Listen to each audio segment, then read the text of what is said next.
છોકરાઓ, આજે આપણે એન્થાલ્પીને કમ્પ્લીટ કરી લેશું. તો આજે આપણે એક બીજા પ્રકારની પ્રક્રિયા સમજવાના છે. એને કહેવામાં આવે છે દ્રાવણની એન્થાલ્પી. ચાલો, દ્રાવણની એન્થાલ્પી શું છે એને સમજીએ. તો સૌથી પહેલા દ્રાવણને કહીશું ઇંગ્લિશમાં સોલ્યુશન. તો એમાં થતા એન્થાલ્પી ફેરફારને દર્શાવવા માટે અહીં SOL સોલ્યુશન, એન્થાલ્પી છે એટલે H, પ્રમાણિત અવસ્થામાં હશે એટલે આ સંજ્ઞાથી તેને દર્શાવવામાં આવતું હોય છે. હવે સમજો કે દ્રાવણ ક્યારે બનશે. તો દ્રાવણ બનાવવા માટે મારી પાસે દ્રાવ્ય વત્તા દ્રાવક હોવું જોઈએ. આ બેને ભેગા કરવાથી શું બનશે? દ્રાવણ બનશે. તો જ્યારે દ્રાવ્ય મીન્સ કે મારી પાસે હશે પદાર્થ, મારી પાસે શું હશે? પદાર્થ હશે. તો જ્યારે પદાર્થને યોગ્ય દ્રાવકમાં ઉમેરવામાં આવે છે ત્યારે જે દ્રાવણ બનતું હોય છે એ દ્રાવણની એન્થાલ્પીને આપણે શું કહીએ છીએ? દ્રાવણની એન્થાલ્પી કહેશું.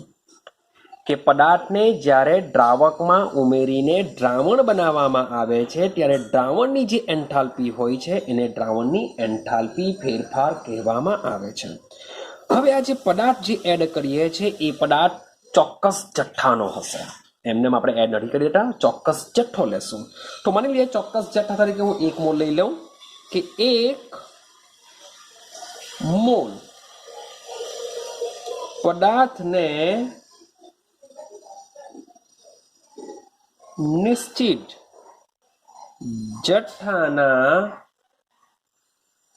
દ્રાવકમાં, શબ્દ છે 1 મોલ પદાર્થને નિશ્ચિત જથ્થાના દ્રાવકમાં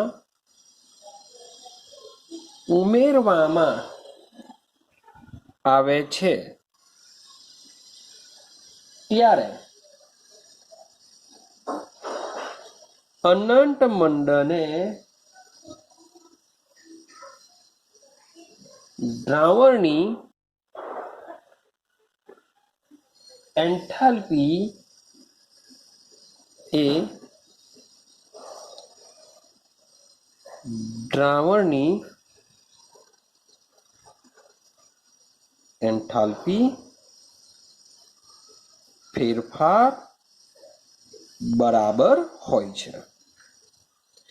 એટલે કે સમજો મારી પાસે માની લો કે NaCl છે, એકચ્યુઅલી સ્ફટિકમય. માની લો કે મારી પાસે યુરિયા છે, એને હું પાણીમાં એડ કરું છું.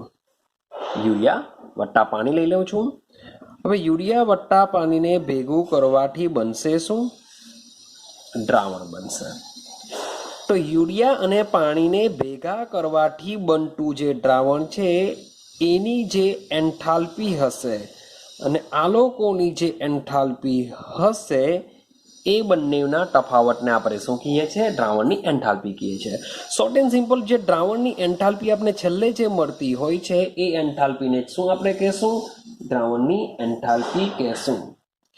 હવે એક બીજો પોઈન્ટ છે કે અહીં આપણે 1 મોલ પદાર્થને નિશ્ચિત જથ્થાના દ્રાવકમાં એડ કરીએ છીએ, પણ જો દ્રાવકનો જથ્થો ખૂબ જ વધારે હોય તો શું થાય? દ્રાવકનો જથ્થો ખૂબ જ વધારે હોય તો આવી પરિસ્થિતિમાં એને અનંત મંડન કહેવામાં આવે છે. શું કહેવામાં આવે છે? અનંત મંડન. કે જ્યારે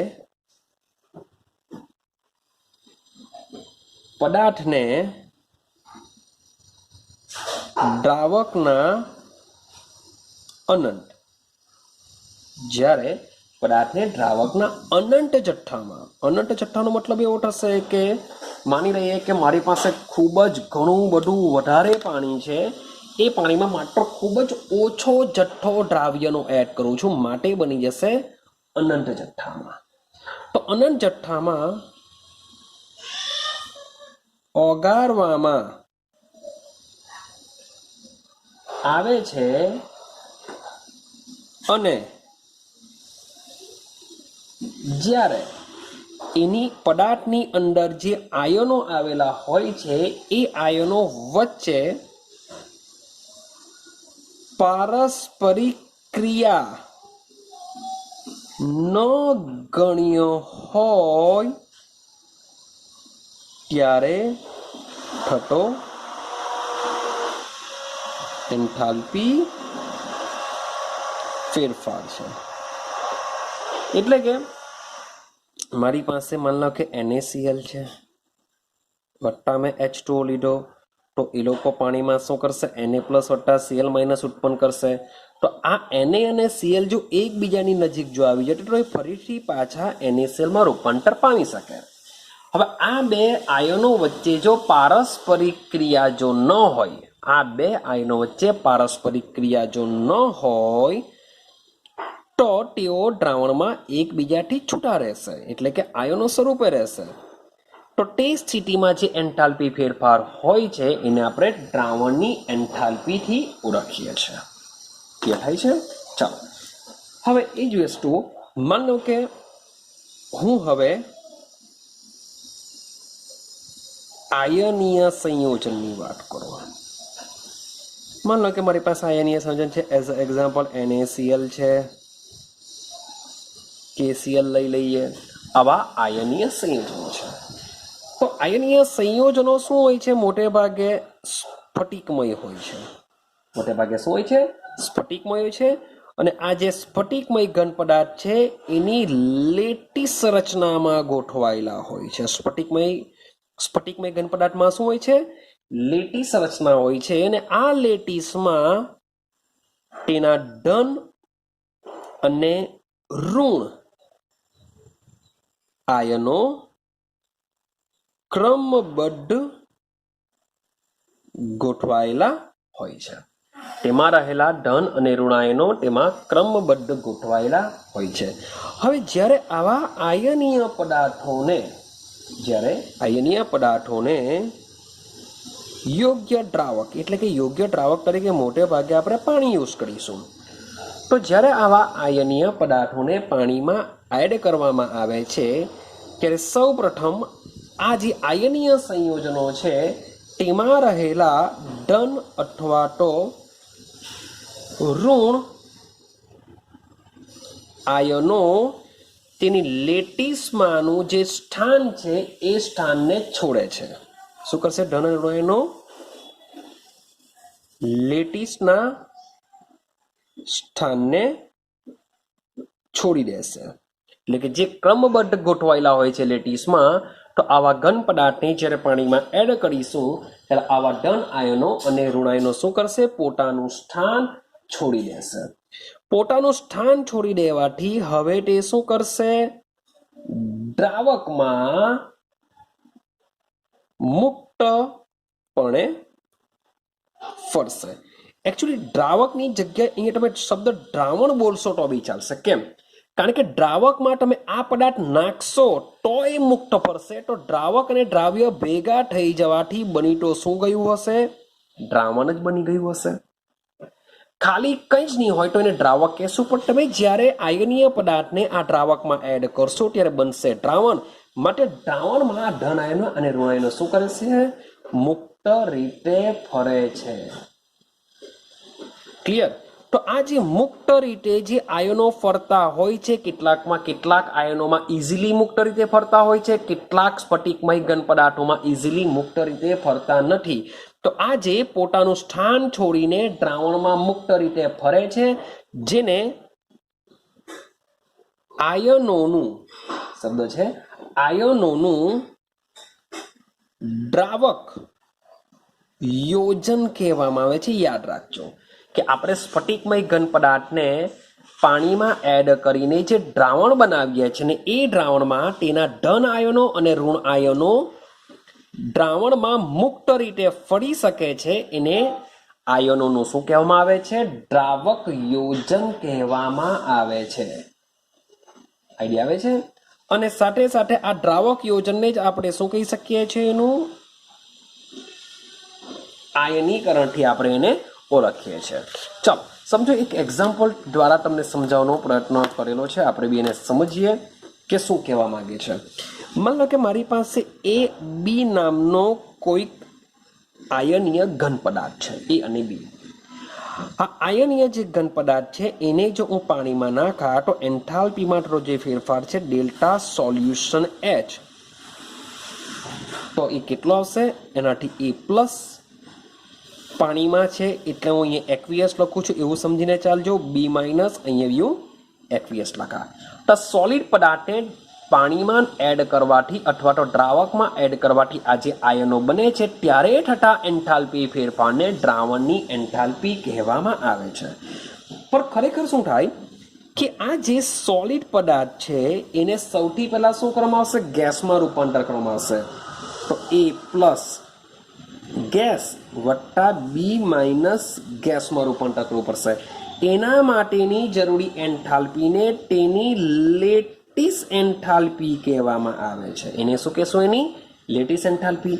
અને આ જે ગેસ જે બનેલા છે એ ગેસમાંથી ફરીથી પાછું એ પ્લસ અને બી માઇનસમાં રૂપાંતર કરવા માટે આને આપણે પાણીમાં એડ કરવું પડશે, જેને કહેશું એનું હાઇડ્રોલિસિસ. એના માટે HYD હાઇડ્રોલિસિસથી ઓળખવામાં આવે છે. એને લીધે આ આપને મળશે.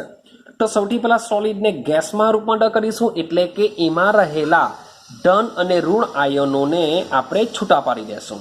એ જે ગેસ છે એને આપણે પાણીમાં એડ કરીશું જેથી એનું હાઇડ્રોલિસિસ કહેવાશે, જેથી મને આ વસ્તુ મળતું હોય છે. માટે તમારે જો દ્રાવણની એન્થાલ્પી જો મેળવવી હોય તો એ દ્રાવણની એન્થાલ્પી મેળવવા માટે શું કરવું પડશે?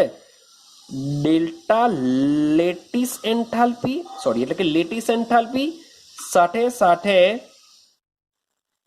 હાઇડ્રોલિસિસ એન્થાલ્પીનો સરવાળો કરવો પડશે. તો આ બંનેનો સરવાળો કરવાને લીધે તમને દ્રાવણની એન્થાલ્પી મળતી હોય છે. આઈડિયા આવે છે? ચાલો, બીજી એક વસ્તુમાં યાદ રાખવા જેવી છે કે આ જે દ્રાવણની જે એન્થાલ્પી હોય છે હંમેશા કેવી હોય છે? ધન જ હોય છે. દ્રાવણની એન્થાલ્પી મોટા ભાગના 99% કિસ્સામાં કેવી તમને જોવા મળતી હોય છે? ધન જોવા મળતી હોય છે. કેમ કે આ જે એકચ્યુઅલી આપણે એને કહીએ છીએ વિયોજન. શું કહીએ છીએ આપણે એને? વિયોજન. જે સોલિડ પદાર્થને આપણે કોઈ દ્રાવકમાં એડ કરીને દ્રાવણ બનાવીએ છીએ તેને વિયોજન થયેલું કહેવાશે.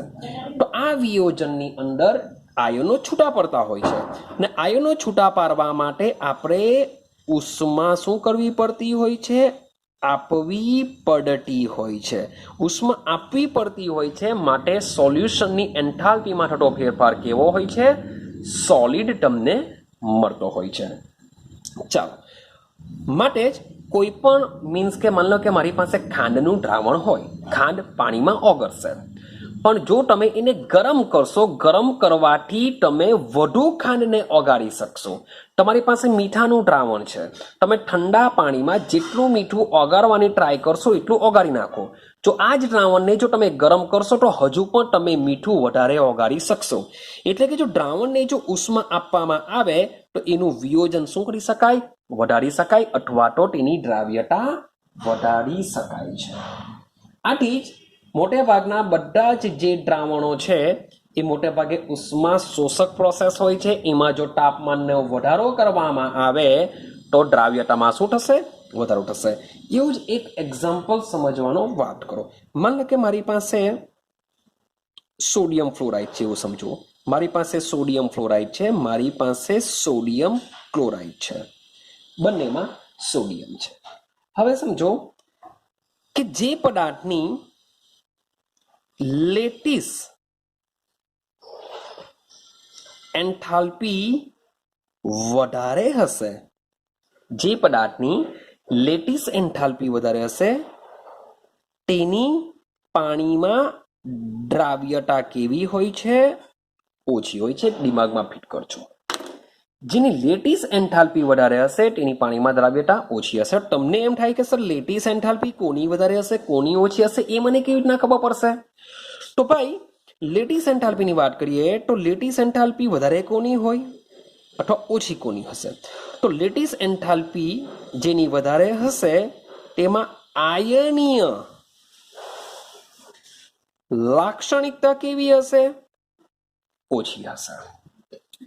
એવો પદાર્થ કે જેમાં આયનીય લાક્ષણિકતા ઓછી હશે તેની લેટિસ એન્થાલ્પી કેવી હશે? વધારે હશે. તો ભાઈ NaF અને NaCl ની વાત કરીએ તો NaF છે એની જે લેટિસ એન્થાલ્પી છે, NaF ની જે લેટિસ એન્થાલ્પી છે એ એન્થાલ્પી કેવી હશે? વધારે હશે. માટે આની પાણીમાં દ્રાવ્યતા કેવી હોય છે? ઓછી હોય છે. જ્યારે NaCl ની જે લેટિસ એન્થાલ્પી હોય છે કેવી હોય છે?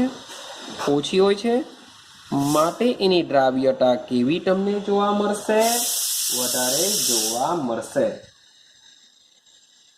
તો જેની લેટિસ એન્થાલ્પી વધારે હશે તેની દ્રાવ્યતા કેવી તમને જોવા મળશે? ઓછી જોવા મળશે.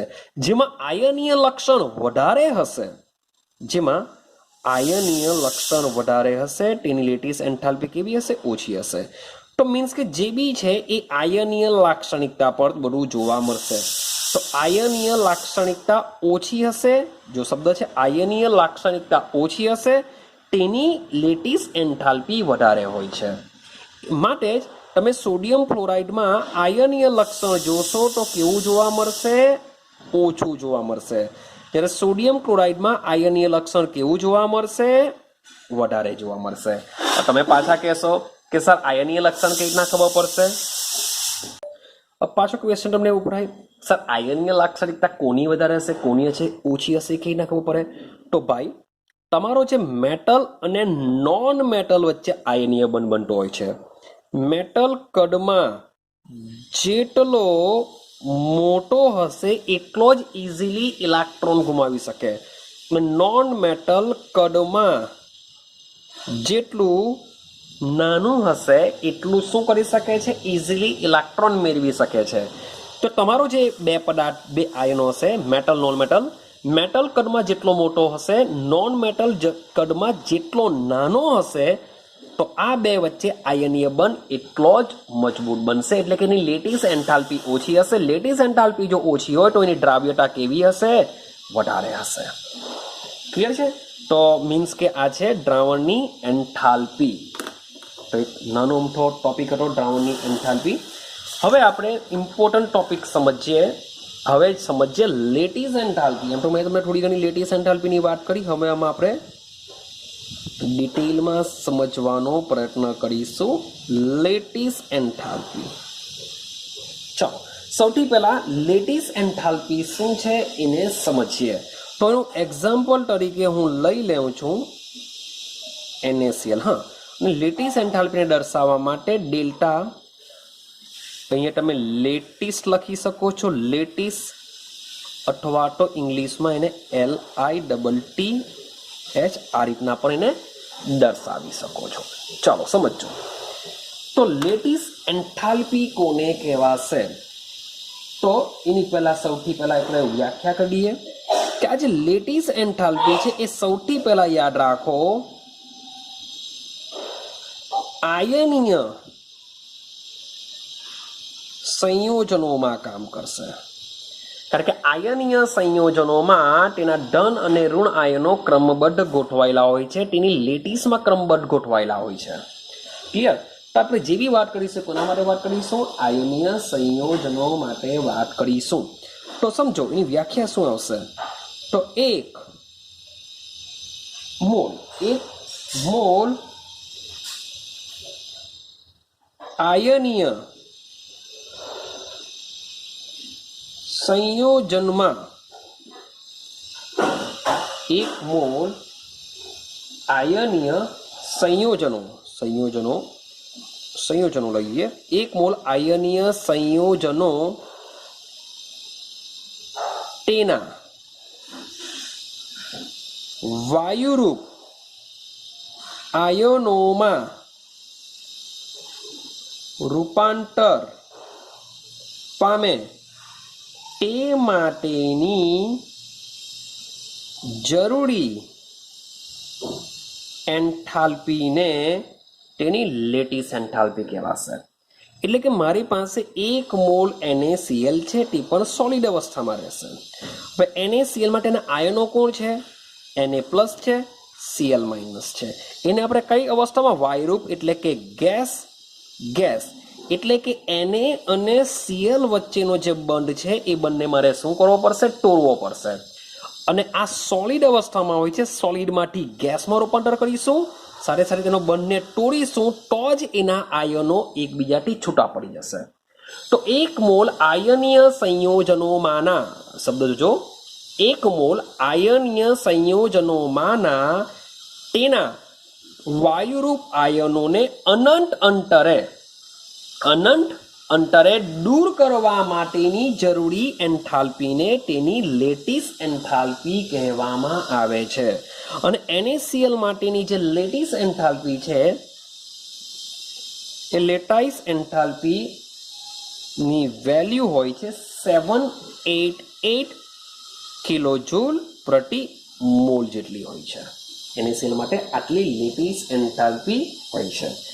હવે આ જે એન્થાલ્પી જે આપણે મેં લખી દીધી તે એમને ભાઈ લખવામાં આવતી નથી, કારણ કે આના માટે શું કરવામાં આવે છે? પ્રયોગ કરવામાં આવશે. લેટિસ એન્થાલ્પી આપણે સીધી જ આ રીતના મેળવી શકતા નથી કે એટલે એને લીધો, NaCl લીધું, ગરમી આપી ને શોધી કાઢી, ના. તો એના માટે શું કરવા પડશે? પ્રયોગ કરવા પડશે. ને આ પ્રયોગ માટે પણ આપણે એક આડકતરી રીતનો ઉપયોગ કરીએ છીએ. આડકતરી પદ્ધતિનો ઉપયોગ કહીએ છીએ. એ આડકતરી પદ્ધતિ માટે આપણે એક ચક્રની રચના કરીશું. ચક્રની રચના કરીશું ને એ ચક્રને કહેવામાં આવે છે બોર્ન હેબર ચક્ર. આ મોસ્ટ મીન્સ કે સ્કૂલ લેવલ પર આ ચક્ર તમને વારંવાર પૂછતા હોય છે. બોર્ન હેબર ચક્ર સમજાવો અથવા તો લેટિસ એન્થાલ્પી સમજાવો. તો જો તમને બોર્ન હેબર ચક્ર કહે તો સીધું જ બોર્ન હેબર ચક્ર સમજાવી દેજો. પણ જો, કારણ કે 5 માર્ક્સનો ક્વેશ્ચન આમાંથી નીકળશે, તો તમને પૂછી શકાય કે લેટિસ એન્થાલ્પી સમજાવો. તો લેટિસ એન્થાલ્પી સમજાવવાનું કહે તો સૌથી પહેલા તમારે લેટિસ એન્થાલ્પીની વ્યાખ્યા આપવી પડશે કે 1 મોલ ઘન આયનીય સંયોજનોમાંના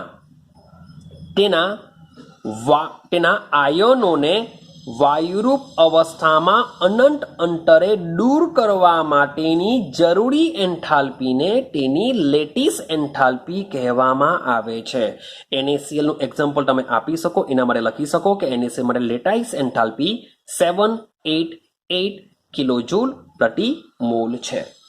તો લખી શકો છો કે અહીં આ જે લેટાઇસ એન્થાલ્પી છે એ સીધી જ મેળવી શકાતી નથી. એના માટે પ્રયોગ કરવામાં આવે છે અને એના માટે આડકતરી પદ્ધતિનો ઉપયોગ કરીને એક ચક્રની રચના કરવામાં આવે છે. આ ચક્રને આપણે શું કહેવામાં આવે છે? બોર્ન હેબર ચક્ર કહેવામાં આવે છે. ક્લિયર છે? તો હવે આપણે NaCl માટે બોર્ન હેબર ચક્રનો ઉપયોગ કરીશું. NaCl માટે બોર્ન હેબર ચક્રનો ઉપયોગ કરીશું. બરાબર સમજવાનો પ્રયત્ન કરજો. તો સમજો કે પહેલા સમજી લો, દિમાગમાં ફિટ કરો કે NaCl માં Na+ હોય છે, Cl- હોય છે, અને તે પણ બંને કેવા હોય છે? છૂટા પાડું ત્યારે ગેસ અવસ્થામાં હશે. તો સૌથી પહેલા મીન્સ કે મારે આ બંનેને મેળવવા છે, આ બંનેને શું કરવું છે? બનાવવું છે. તો કેવી રીતના બનાવાશે? તો ભાઈ એના માટે તમારે એને ઉર્જા આપતા રહેવાનું છે. તમારે શું કરવાનું છે? એને ઉર્જા આપતા રહેશું.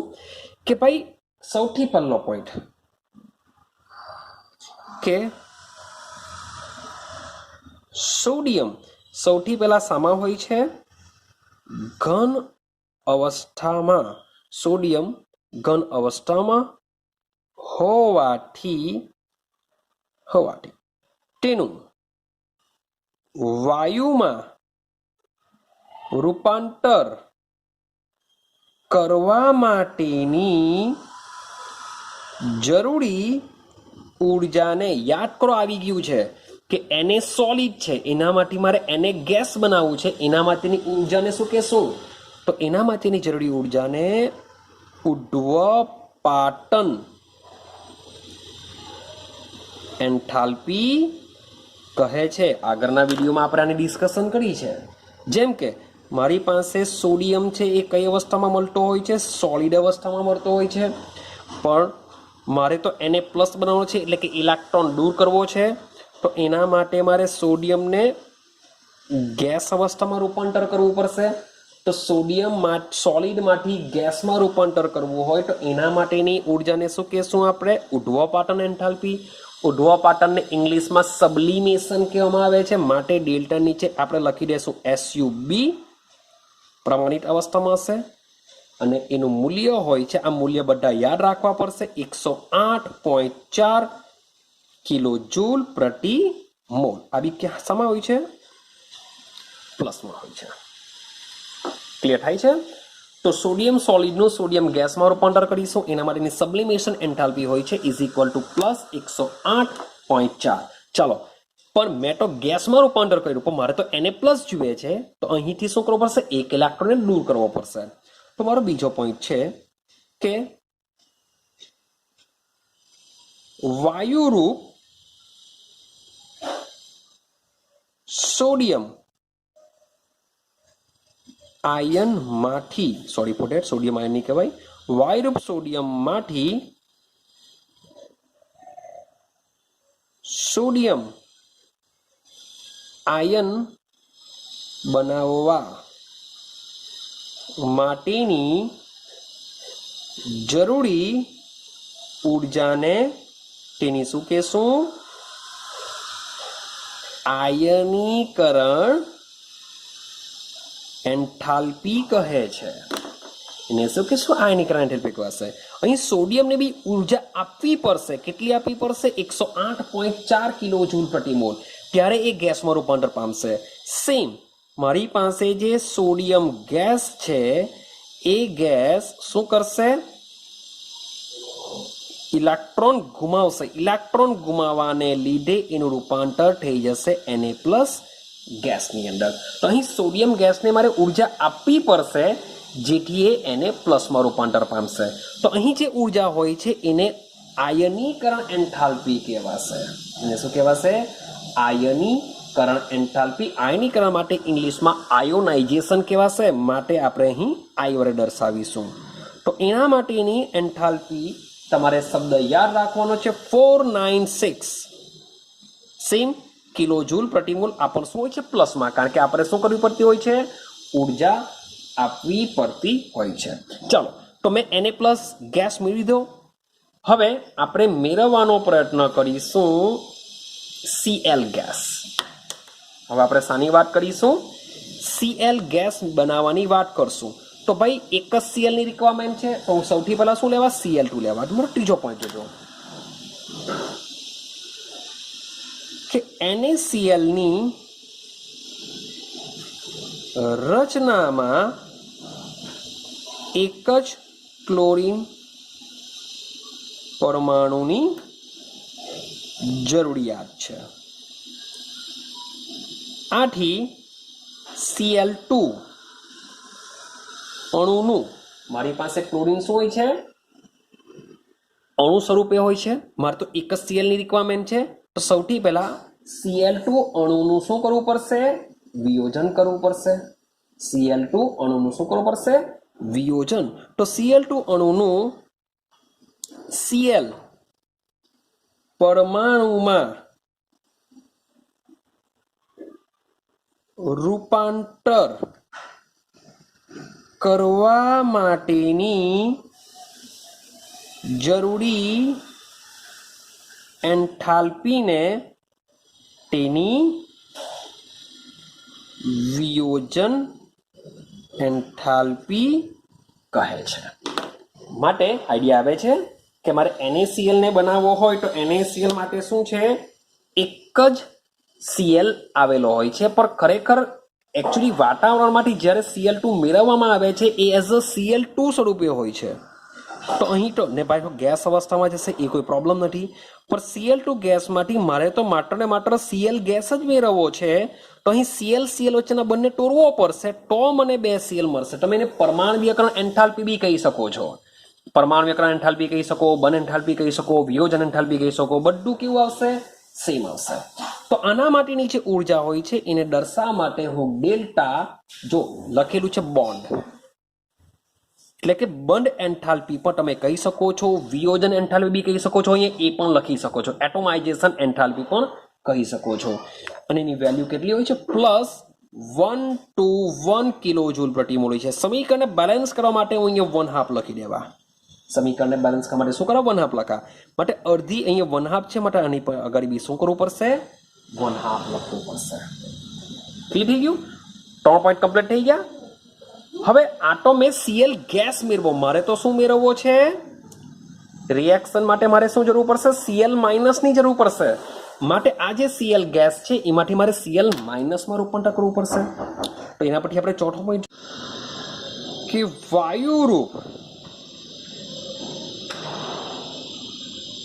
ક્લોરીન પરમાણુ માંથી ક્લોરીન આયનમાં રૂપાંતર કરવા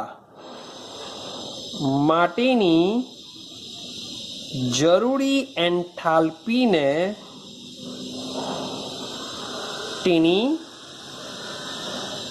ઇલેક્ટ્રોન પ્રાપ્તિ એન્થાલ્પી કહે છે. એને શું કહેવામાં આવે છે? એની ઇલેક્ટ્રોન પ્રાપ્તિ એન્થાલ્પી કહેવાશે. માટે શું કરીશું? આ જે Cl ગેસ છે એ ગેસ જ્યારે ઇલેક્ટ્રોન મેળવશે ત્યારે એનું રૂપાંતર Cl માઇનસ ગેસમાં થશે. તો ઇલેક્ટ્રોન મેળવે છે, યાદ કરો આપણે આગળ ભણીને આવેલા છે ઇલેક્ટ્રોન પ્રાપ્તિ એન્થાલ્પી, જેને ઇલેક્ટ્રોગેન, ઇંગ્લિશમાં એને ઇલેક્ટ્રોગેન કહેવામાં આવે છે. તો એના માટે ઇલેક્ટ્રોન એન્થાલ્પી હંમેશા કેવી હોય છે? ઉષ્માક્ષેપક પ્રોસેસ છે, માટે ઉષ્મા ઉત્પન્ન કરે છે, એટલે કે ડેલ્ટા H નું મૂલ્ય શામાં આવશે? માઇનસમાં આવશે. વેલ્યુ યાદ રાખવાની છે તમારે 348.6 કિલો જૂલ પ્રતિ મોલ. આ છે ચોથો પોઈન્ટ. હવે સમજો, મારે NaCl બનાવવો છે, તો NaCl બનાવવા માટે શાની જરૂર પડશે? Na+ અને Cl-. તો હવે આપણે લાસ્ટ પોઈન્ટની વાત કરીએ કે આપણો લાસ્ટ પોઈન્ટ શું છે. ચાલો, ક્લિયર છે? ચાલો હવે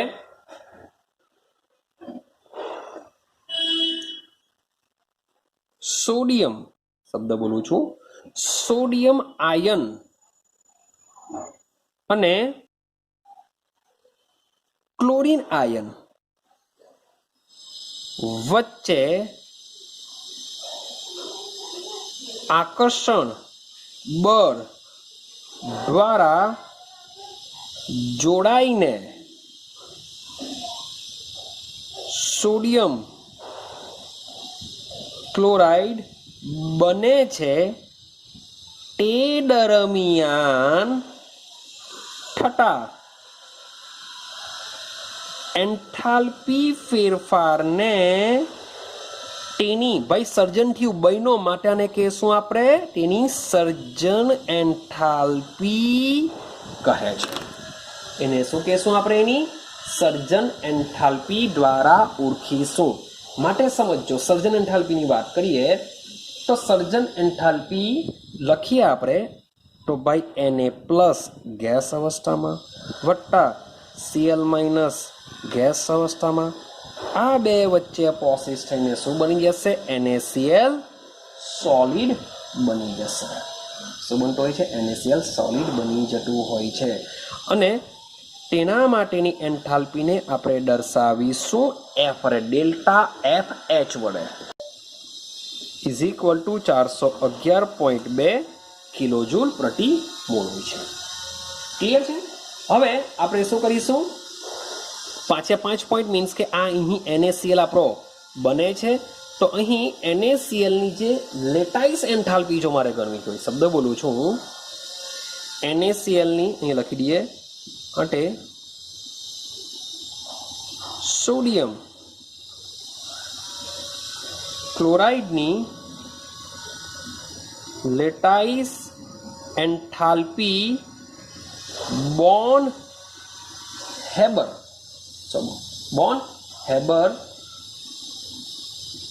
ચક્ર તરીકે ઓળખાય છે. શું કહીશું આપણે? બોન હેબર ચક્ર તરીકે ઓળખાય છે. એ ચક્ર આપણે પછી લખીએ. અહીં સોડિયમ ક્લોરાઇડ લેટાઇસ એન્થાલ્પી હેઝના અચર ઉષ્મા સંકલનના નિયમ વડે આપણે દર્શાવી શકીએ. કેવી રીતના? Delta lattice enthalpy is equal to જેટલી પણ એન્થાલ્પી છે દરેકે દરેક એન્થાલ્પીનો શું કરીશું? સરવાળો કરીશું. જેટલા પણ તબક્કા છે દરેકે દરેક તબક્કાનો શું કરીશું? સરવાળો કરીશું. સૌથી પહેલા આપણે સોલિડનું આપણે ગેસમાં રૂપાંતર કર્યું એને ઉર્ધ્વપાતન એન્થાલ્પી કહેવાશે. એને કહીશું સબ્લિમેશન. તો ડેલ્ટા SUB H પ્લસ ચાલો જે ગેસમાં થયું તેનું આયનીકરણ કર્યું તો ડેલ્ટા IH પ્લસ હવે Cl ની વાત કરીએ. Cl માટે શું કર્યું? પહેલા બંધ એન્થાલ્પીની વાત કરી તો એના માટે બંધ એન્થાલ્પી લખીશું 1/2 ડેલ્ટા બોન્ડ H વત્તા ચાલો ત્યાર પછી એને ઇલેક્ટ્રોન મેળવો માટે ઇલેક્ટ્રો ગેઇન એન્થાલ્પી ને ત્યાર પછી લાસ્ટમાં લાસ્ટ આવશે એની સર્જન એન્થાલ્પી. તો જેટલા પણ પ્રકારની એન્થાલ્પી છે દરેકે દરેક પ્રકારની એન્થાલ્પીનો શું કરીશું? સરવાળો કરીશું.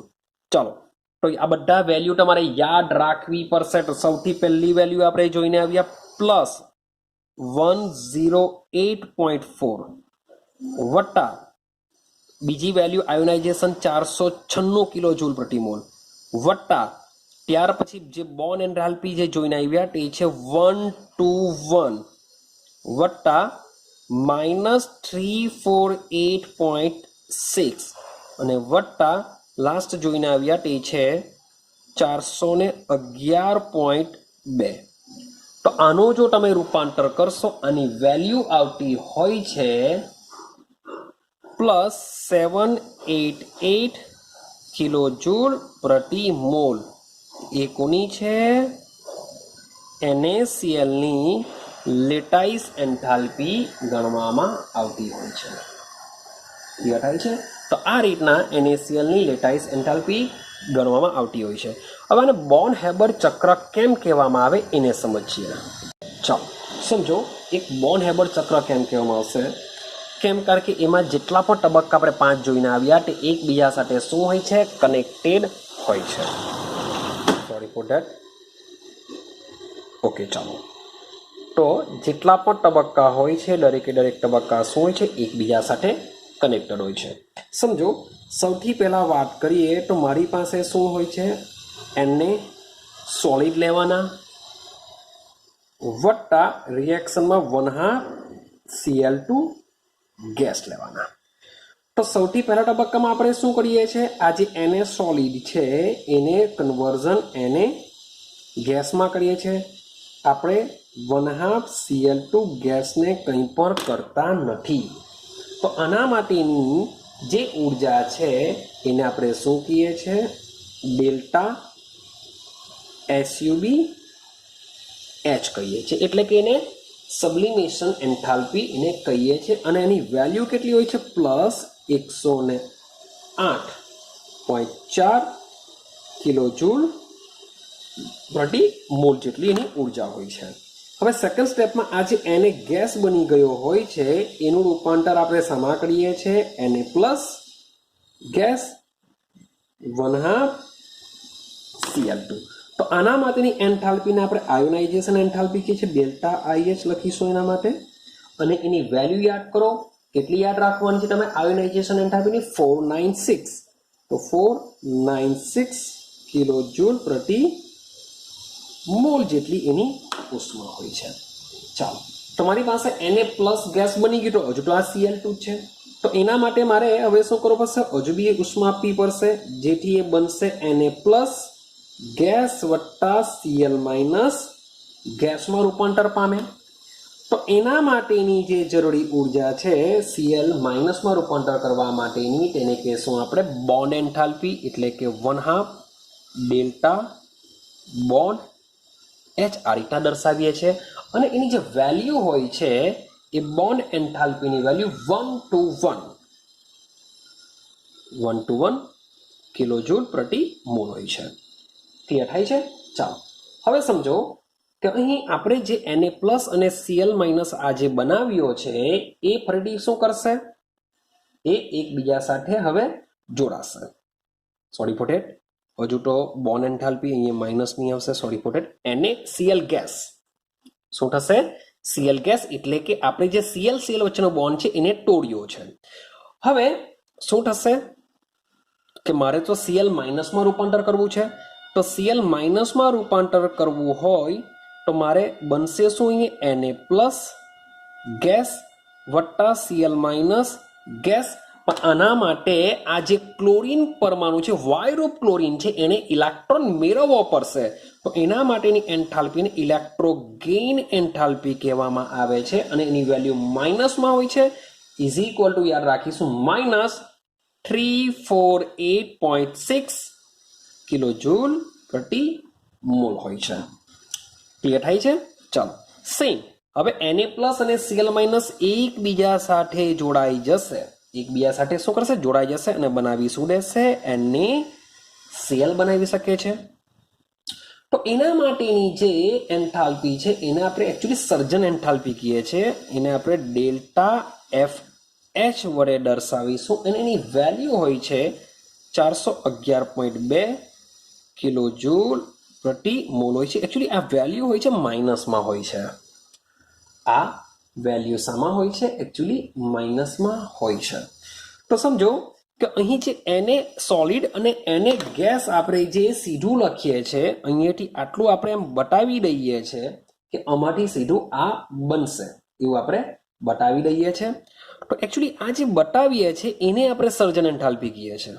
અને શું કહીએ છીએ આપણે, એની સર્જન એન્થાલ્પી કહીએ છીએ કે Na સોલિડમાંથી જે 1/2 Cl2 જે બને છે એને એકચ્યુઅલી આપણે સર્જન એન્થાલ્પી કહીએ છીએ ને એ ડેલ્ટા FH વડે દર્શાવીશું અને એની વેલ્યુ હોય છે -411.2.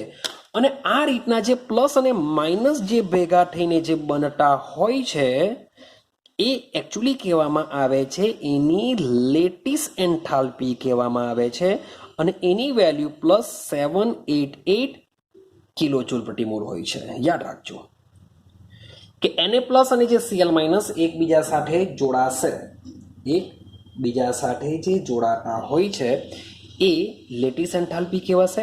પણ Na સોલિડ અને 1/2 Cl2 જે બનતા હોય છે એને શું કહેશું, ડેલ્ટા FH -411.2 હોય છે. સર તમે કહેશો કે સર તમે તો અહીંયા પ્લસ લખેલું હતું, તમે તો શું લખેલું હતું, પ્લસ. એકચ્યુઅલી આ તમે દરેકે દરેકનો સરવાળો કરવાના છે. તમે દરેકે દરેકનો સરવાળો કરવાના.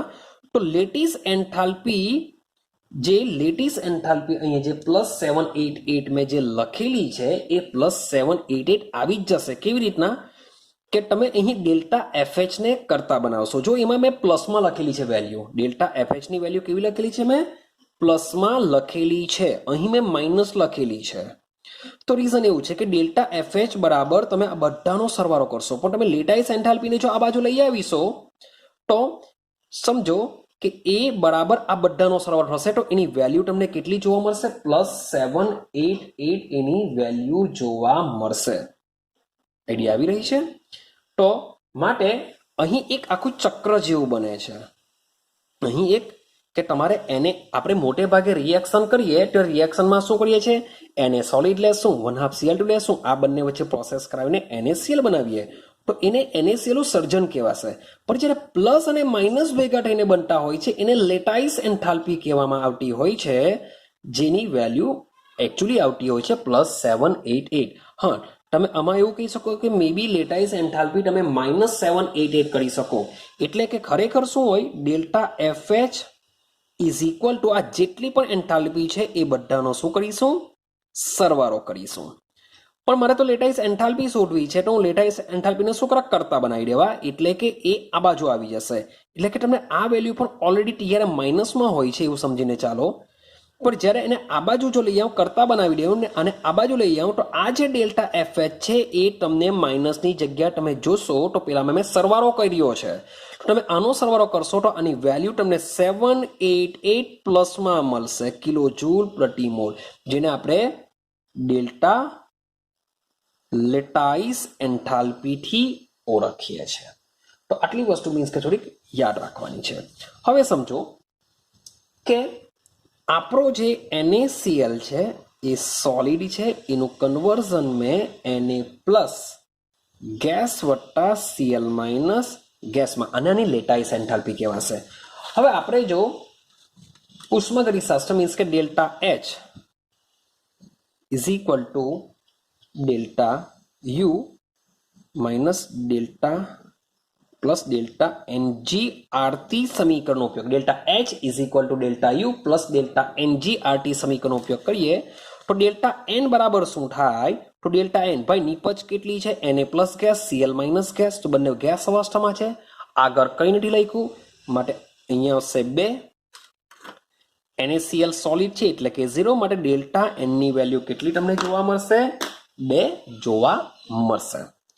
તો એ વેલ્યુ જો ઉપર મૂકું તો તમે એન્થાલ્પી ફેરફાર delta H is equal two તમે જોશો ડેલ્ટા U માઇનસ 2RT બરાબર થશે. Delta U is equal two 2RT. માટે જે આ જે આંતરિક ઉર્જા છે એ આંતરિક ઉર્જા 2RT કરતા કેવી હોય છે? ઓછી હોય છે. આંતરિક ઉર્જા જે 2RT છે એ 2RT કરતા કેવી હોય છે? ઓછી હોય છે. અને આના બરાબર કેટલું હોય છે? પ્લસ 788 કિલો જૂલ પ્રતિ મોલ. એટલે કે આ જે વસ્તુ છે delta U minus 2RT is equal two આપણે પ્લસ 788 કિલો જૂલ પ્રતિ મોલ બી કહી શકીએ, કારણ કે ડેલ્ટા H લેટાઇસ એન્થાલ્પી છે, એ લેટાઇસ એન્થાલ્પી આટલી આવે છે NaCl માટે, તો ડેલ્ટા U માઇનસ 2RT બરાબર બી આટલું આપણે કહી શકીએ છીએ. ક્લિયર થાય છે? ચાલો હવે જો આપણે દ્રાવણની એન્થાલ્પી શોધવાનો પ્રયત્ન કરીએ. ભાઈ આજે બધી વસ્તુ છે તમારે માત્ર ને માત્ર જો બોર્ન હેબર ચક્ર જો પૂછાય તો આટલે સુધી જ સમજાવવાનું છે, ઉપર સુધી જ. આ બધી વસ્તુ તમારે સમજાવવાની જરૂર નથી. તો હવે જો વાત કરીએ દ્રાવણની એન્થાલ્પી, તો દ્રાવણની enthalpy delta solution H is equal to delta lattice enthalpy વત્તા ડેલ્ટા એની જલીયકરણ એન્થાલ્પી બરાબર હોય છે. કારણ કે તમે સોલિડ પદાર્થને નાખશો તો સોલિડ પદાર્થમાંથી શું થશે? એના આયનો પહેલા તો એના ક્રમમાંથી છૂટા પડશે, ને છૂટા પડીને ક્યાં જવાના? પાણીમાં જવાના. તો એની જલીયકરણ એન્થાલ્પી અને લેટાઇસ એન્થાલ્પીનો તમે સરવાળો કરો તો તમને શું મળતી હોય છે? એની દ્રાવણની એન્થાલ્પી મળતી હોય છે. આઈડિયા આવે છે? ચાલો હવે આ જે હાઇડ્રેશન એન્થાલ્પી છે એ હાઇડ્રેશન એન્થાલ્પી NaCl માટે -784 છે. એ તમને એકચ્યુઅલી આ જે આંકડો છે કોન્સ્ટન્ટમાંથી તમને મળી જશે. તો એ આંકડો છે મીન્સ ખાલી સમજવા માટે છે. -784. હવે જે લેટાઇસ એન્થાલ્પી છે એ લેટાઇસ એન્થાલ્પી છે +788. તો આ બે વચ્ચેનો જે તફાવત છે એનાથી તમને જે સોલ્યુશન એટલે કે દ્રાવણની જે એન્થાલ્પી મળતી હોય છે એ મળતી હોય છે માત્ર +4 કિલો જૂલ પ્રતિ મોલ જેટલી મળતી હોય છે. માટે તમે NaCl ને જો તમે પાણીમાં એડ કરશો તો એ માત્ર ને માત્ર શું કરશે? +4 એટલે કે માત્ર 4 જેટલી ઉષ્માનું જ મે બી શું કરી શકે છે? શોષણ કરી શકે છે. 4 જેટલી ઉષ્મા તો ભાઈ કંઈ કહેવાશે જ નહીં. માટે તેની એન્થાલ્પીમાં જે થતો ફેરફાર છે એ કેવો હોય છે? ખૂબ જ ઓછો હોય છે. એટલે કે મીઠાને જ્યારે પાણીમાં નાખીશું ત્યારે તેની એન્થાલ્પીમાં થતો ફેરફાર કેવો હોય છે? ખૂબ જ ઓછો હોય છે. આઈડિયા આવે છે? તો આ છે તમારું બોર્ન હેબર ચક્ર. ખૂબ જ ઇમ્પોર્ટન્ટ છે. મીન્સ કે જે 5 ટોપિક છે, 5 પોઈન્ટ છે, 5 પોઈન્ટ તમારે યાદ રાખવાના છે. છેલ્લે તમારે લેટાઇસ એન્થાલ્પી શોધવા માટે બધાનો શું કરવાનો છે? સરવાળો કરવાનો છે અને +788 કિલો જૂલ પ્રતિ મોલ લઈ આવવાનું છે. અને છેલ્લે પેલો એક ચાર્ટ તમારે આ રીતનો એક ચાર્ટ તમારે આખો દોરવાનો છે. લખી દેશો કે અહીં NaCl નો બોર્ન હેબર ચક્રનો ચાર્ટ દ્વારા આપણે નીચે મુજબ દર્શાવી શકાય. તો બસ આટલું તમે કરશો એટલે તમને તમારો બોર્ન હેબર ચક્ર કમ્પ્લીટ થઈ ગયું છે. હવે આપણે એક લાસ્ટ પોઈન્ટ મતલબમાં સમજી લઈએ, જેથી આપણે એન્થાલ્પીમાં થોડો ફેરફાર કમ્પ્લીટ થઈ જશે. અને બહુ ઇઝી છે, મીન્સ કે બહુ તમને એક્ઝામમાં જોવા બી નહીં મળશે. અને ટોપિક છે માત્ર સમજવા માટે મંડન એન્થાલ્પી. ચાલો તો આજનો વિડીયોનો બી આપણો લાસ્ટ પોઈન્ટ થઈ જશે. તો ફટાફટ મીન્સ કે સમજીએ મંડન એન્થાલ્પી ખરેખર શું છે. ચાલો, તો આજના વિડીયોમાં આપણે દ્રાવણની એન્થાલ્પી સમજીને આવ્યા. હવે દ્રાવણની એન્થાલ્પીમાં આપણે વાત કરીને આવ્યા કે આપણે 1 મોલ પદાર્થને નિશ્ચિત જથ્થાના દ્રાવકમાં ઉમેરતા એન્થાલ્પીમાં થતો ફેરફારને દ્રાવણની એન્થાલ્પી કહેવાશે. એટલે કે આપણે જે પદાર્થ લીધો તે પણ ચોક્કસ લીધો, જે દ્રાવક લીધેલો છે એ પણ નિશ્ચિત જથ્થાનો આપણે લીધેલો છે. તો આ પદાર્થને જ્યારે દ્રાવકમાં એડ કરીશું ત્યારે થતા એન્થાલ્પી ફેરફારને આપણે દ્રાવણની એન્થાલ્પીથી ઓળખીએ છીએ. ક્લિયર થાય છે? ચાલો, પરંતુ હવે એક્ઝામ્પલ દ્વારા સમજવાનો પ્રયત્ન કરો કે માની લો કે મારી પાસે એક્ઝામ્પલ તરીકે છે HCl એ ગેસ અવસ્થામાં છે. તો આ HCl ને એટલે કે માની લો કે મારી પાસે 1 મોલ છે. HCl ની અગર કંઈ નથી લખ્યું એટલે સમજી લો કે 1 મોલ હાઇડ્રોજન ક્લોરાઇડ વાયુ છે. એ 1 મોલને હું શું કરું છું, 10 મોલ પાણીમાં ઓગાળું છું.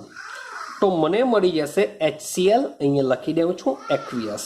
એટલે કે HCl નું આપણે મંડન કરીએ છીએ. મતલબ શું થાય કે એસિડને આપણે પાણીમાં નાખીએ છીએ એટલે કે અહીં એસિડનું શું થાય છે, મંડન. મંડનનો મતલબ થાય મંદ થવું, કે કોઈ પણ એસિડને આપણે પાણીમાં નાખતા એસિડ કેવો બનશે, મંદ બનશે. ચાલો, તો એટલે કે આપણે અહીં એસિડનું મંડન કરીએ છીએ. આ મંડનની સાથે એન્થાલ્પીમાં જે થતો ફેરફાર હોય છે એ -69.01 કિલોજૂલ પ્રતિ મોલ હોય છે. ભાઈ, આ જે આંકડા જે લખવામાં આવ્યા છે, જે બુકમાં આપ્યા હશે, એ બધા જ આંકડા કેવા છે, પ્રયોગો દ્વારા સાબિત થયા છે. ક્લિયર છે? ચાલો, સેમ વસ્તુ એક બીજો પ્રયોગ કર્યું. હવે એ બીજા પ્રયોગમાં પણ હું HCl નો 1 મોલ જથ્થો લઈ લઉં અને એ મોલ જથ્થાને હવે 10 ની જગ્યાએ હું 40 મોલ પાણીમાં એડ કરું. કેટલા મોલ? 40 મોલ. તો આ પ્રોસેસ દરમિયાન મીન્સ કે બનશે તો HCl જ, પણ આ પ્રોસેસમાં મંડન માત્ર 10 હતું. મંડન માત્ર કેટલું હતું? 10 હતું. સોરી બટ આંકડો મીન્સ કે બુકમાં 25 આપેલો છે, હું બી 25 સાથે જ જાઉં એટલે પ્રોબ્લેમ નહીં આવે, કારણ કે 10 કરીએ તો આંકડામાં બી ચેન્જ થશે. તો ભાઈ એ આંકડો 10 લેવાથી કેટલો થશે એ તો મને નહીં ખબર, કારણ કે પ્રયોગ દ્વારા જ ખબર પડશે. માટે બુકમાં આંકડો 25 છે, આપણે 25 લઈને ચાલીએ. હવે અહીંયા 40 આંકડો છે, તો અહીંયા 40 લઈ લઉં. તો આના માટે થતો એન્થાલ્પીનો જે ફેરફાર છે -72.79 કિલોજૂલ પ્રતિ મોલ હોય છે. મીન્સ કે તમે ચેક કરો તો એન્થાલ્પીમાં જે થતો ફેરફાર છે એ ફેરફાર એટલે કે આંકડા ચેન્જ થાય છે. પદાર્થ સેમ, દ્રાવક સેમ, પણ દ્રાવકની ક્વોન્ટિટી જો બદલાય તો ભાઈ એન્થાલ્પીમાં થતો ફેરફાર પણ બદલાય છે. એટલે કે એસિડનું કરીએ છીએ મંડન, એસિડનું મંડન કરીએ તો ભાઈ એનો જે એન્થાલ્પીનો ફેરફાર છે એ સેમ આવતો નથી. કેવો હોય છે? બદલાતો હોય છે. એક સીધી સિમ્પલ વસ્તુ છે કે આપણી પાસે એકદમ કોન્સન્ટ્રેટ એસિડ હોય, એ કોન્સન્ટ્રેટ એસિડને આપણે થોડાક જ પાણીમાં નાખીએ તો એ ભાઈ એ જ બી એની પ્રબળતા હોય છે. એને જો આપણી સ્કિન પર જો પડે તો ભાઈ હેઝાર્ડસ થઈ શકે. તો માન લો કે એ જે એટલા જ એસિડને ખૂબ જ વધારે પાણીમાં નાખીએ તો પછી એ હેઝાર્ડસ એટલે કે નુકસાનકારક રહેતો નથી. આપણી સ્કિન પર જો પડે તો પણ આપને કોઈ નુકસાન થશે નહીં. આઈડિયા આવે છે? ઇમેજિનેશન તમે કરશો તો આઈડિયા આવશે. સેમ એક ત્રીજો પ્રયોગ કરીએ. તેમાં પણ હું 1 મોલ HCl લઉં. હવે એમાં પાણી ઇન્ફિનિટિવ લઈ લઉં. ઇન્ફિનિટિવ લખેલો છે એનો મતલબ એમ થાય અનંત મંડને. શું બોલું છું? અનંત મંડને એકદમ જ મંદ કરેલું દ્રાવણ હશે તો તમારું જે HCl નું જે દ્રાવણ બનતું હશે એ કયું છે? અનંત મંડને છે. તો પ્રયોગ દ્વારા અનંત મંડને એન્થાલ્પીમાં જે થતો ફેરફાર છે એનું વેલ્યુ 74.85 કિલોજૂલ પ્રતિ મોલ જેટલી જોવા મળી. મારે તમે જોઈ શકો છો કે HCl નું જેમ જેમ મંડન કરવામાં આવે છે તેમ તેમ એન્થાલ્પીમાં થતા જે ફેરફારના જે મૂલ્ય છે એ મૂલ્ય બદલાતા રહે છે. માટે એવું કહી શકાય કે ડેલ્ટા એચના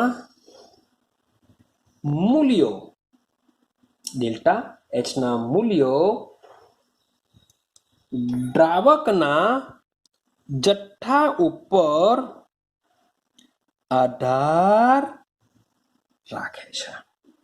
ડેલ્ટા એચના મૂલ્યો દ્રાવકના જથ્થા ઉપર. તમે દ્રાવકનો જથ્થો બદલતા જશો તેમ એન્થાલ્પીના મૂલ્યો પણ બદલાતા જાય છે. આઈડિયા આવે છે? દ્રાવક જેટલો વધારે હશે, જો 25, 40 ઇન્ફિનિટિવ, દ્રાવક જેટલો વધારે હશે એટલું જ એન્થાલ્પીનું મૂલ્ય ઓછું થાય છે. દ્રાવક જેટલો વધારે હશે એટલે કે દ્રાવક જેમ જેમ વધારતા જઈએ અને સીમિત શબ્દ બોલું છું, સીમિતનો મતલબ થાય અનંત મંડને. સીમિત એટલે કે અનંત મંડને. તો જેમ જેમ એનું મૂલ્ય વધારતા જઈએ તેમ તેમ દ્રાવણની જે એન્થાલ્પી છે એટલે કે સીમિત મંડન તરફ જતા એન્થાલ્પીનો ફેરફાર પણ બાય સીમિત બનશે. બાય એ તો સીધી સિમ્પલ વસ્તુ છે કે 25 જેટલું મોલ રાખો, સોરી ફોર ધેટ, 25 મોલ જેટલું પાણી લેશો તો આટલું આવે, 40 મોલ જેટલું આટલું આવે, મે બી 80 જેટલું આટલું આવે. હવે ઇન્ફિનિટિવ કરી દીધું કે પાણીનો ખૂબ જ વધારો જથ્થો કરી દીધો તો એનું મૂલ્ય આટલું આવશે. તો ભાઈ આના કરતાં તો હવે ઓછું થવાનું નથી જ. કેમ? કારણ કે ઇન્ફિનિટિવ લઈ લીધેલું છે. હવે તમે ઇન્ફિનિટીનો મતલબ જ એમ થાય કે જેટલું બને એટલું તમે પાણી એડ કરી દીધું, હવે તમે પાણી એડ નહીં કરી શકશો. તો એનું મૂલ્ય બી કેવું બનતું જશે? સીમિત બનતું જશે. એટલે કે જેમ જેમ દ્રાવકનો જથ્થો વધતો જશે તેમ તેમ એન્થાલ્પીનું મૂલ્ય પણ કેવું બનતું જતું હોય છે? સીમિત બનતું જતું હોય છે. આઈડિયા આવે છે? ચાલો હવે માન લો કે એન્થાલ્પીમાં મંડન એન્થાલ્પી આપણે કેવી રીતના ગણી શકીએ. તો માન લો કે મારી પાસે બેના મૂલ્ય આપેલા છે, એક છે 25 વાળું અને એક છે 40 વાળું. તો આને માન લો કે સમીકરણ નંબર 1 આપી દઉં અને સમીકરણ નંબર 2 આપી દઉં. તો મારી જો મંડન એન્થાલ્પી જો ગણવી હશે તો મંડન એન્થાલ્પી માટે હું સમીકરણ 1 ને સમીકરણ 2 માંથી બાદ કરા, એટલે કે 2 - 1 કરા. પાછું રિપીટેશન કરું, મારે મંડન એન્થાલ્પી જો ગણવી હોય તો મંડન એન્થાલ્પી ગણવા માટે હું સમીકરણ નંબર 1 ને સમીકરણ 2 માંથી બાદ કરા. લખીએ છીએ આપણે કે સમીકરણ 1 ને સમીકરણ 2 માંથી બાદ કરતા. ચાલો, તો સમીકરણ 1 ને સમીકરણ 2 માંથી જો બાદ કરીએ તો શું થશે? સમીકરણ 1 ને 2 માંથી ચાલો જોજો કે ડેલ્ટા એચ એટલે કે મંડન એન્થાલ્પી થશે -72.79, બાદબાકી કોણ છે? માઇનસ, પેલી વેલ્યુ બી માઇનસમાં છે, 72.03, માઇનસ થઈ જશે પ્લસ, તો આની વેલ્યુ આવશે -0.76 કિલો જૂલ પ્રતિ મોલ. આ છે તમારી મંડન એન્થાલ્પી. એટલે કે જુદા જુદા બે દ્રાવણોને યોગ્ય દ્રાવકમાં દ્રાવણ બનાવી જો તેની એન્થાલ્પી આપણી પાસે જો હોય તો એનું જો આપણે બાદબાકી કરી દેશું, 2 માંથી 1 જો બાદ કરી દેશું ને જે પણ વેલ્યુ મળશે એની શું કહેવામાં આવે છે? મંડન એન્થાલ્પી કહેવામાં આવે છે. એટલે કે એનો મતલબ એમ થાય જ્યારે HClમાં વધારાનું પાણી એડ કરવામાં આવે છે ત્યારે જે પ્રણાલી છે એ પ્રણાલી -0.76 જેટલી ઉષ્મા પર્યાવરણમાંથી ખેંચી લે છે. પ્રણાલી શું કરશે? પ્રણાલી પર્યાવરણમાંથી 0.76 જેટલી ઉષ્મા શું કરશે? ખેંચી લેશે. એનો મતલબ આ રીતનો થશે. તો ભાઈ મંડન ઉષ્મા એટલે કે તમે જ્યારે પદાર્થને દ્રાવકમાં ઉમેરીને દ્રાવણ બનાવો છો ત્યારે થતો એન્થાલ્પી ફેરફાર. હવે એ જે દ્રાવક છે એમાં જો તમે દ્રાવણ છે એમાં જો વધારે દ્રાવક ઉમેરો તો ત્યારે થતો એન્થાલ્પીનો ફેરફાર સુધી કરો એ બંનેનો તફાવત એને એની મંડન એન્થાલ્પી કહેવામાં આવે છે. તો બસ આ એક મંડન એન્થાલ્પી મીન્સ કે ખાલી સમજવા માટે છે. સમજી લેવું કે મંડન એન્થાલ્પી ખરેખર શું છે. તો આપણે જુદી જુદી જાતની બધી જ એન્થાલ્પીઓનો અભ્યાસ આપણે અહીં કમ્પ્લીટ કર્યો છે. હવે આપણે એન્થાલ્પી પરથી આગળ વધીશું અને વાત કરીશું એન્ટ્રોપી વિશે. તો આપણા ચેપ્ટરનો જે લાસ્ટ પોઈન્ટ છે હવે એન્ટ્રોપી સાથે રિલેટેડ હશે અને લાસ્ટ પોઈન્ટ પછી ગિબ્સની મુક્ત ઉર્જા હશે. તો હવે આપણે 2 પોઈન્ટ સમજવાના છે, એન્ટ્રોપી અને ગિબ્સની મુક્ત ઉર્જા એટલે કે ઉષ્માગતિશાસ્ત્ર કમ્પ્લીટ આપણું થઈ જશે. તો બસ આજના માટે આપણે આટલું જ રાખીશું. નેક્સ્ટ વિડીયોમાં આપણે એન્ટ્રોપી વિશે સમજીશું.